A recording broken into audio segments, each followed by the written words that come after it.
Esther chapter 5.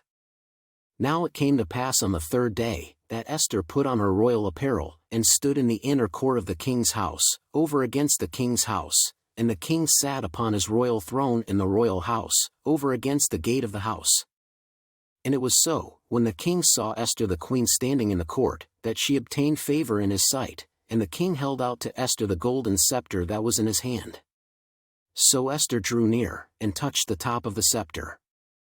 Then said the king unto her, What wilt thou, Queen Esther? And what is thy request?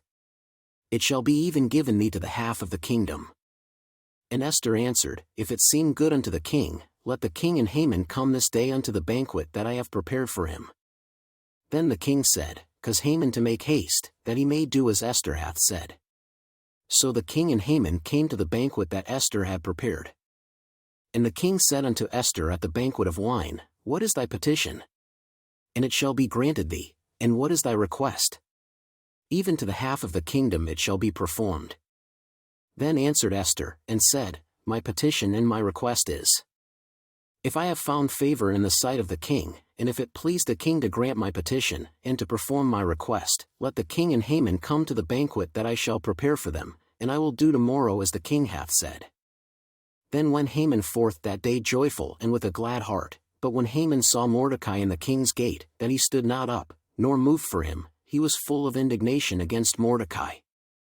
Nevertheless Haman refrained himself, and when he came home, he sent and called for his friends, and Zeresh his wife.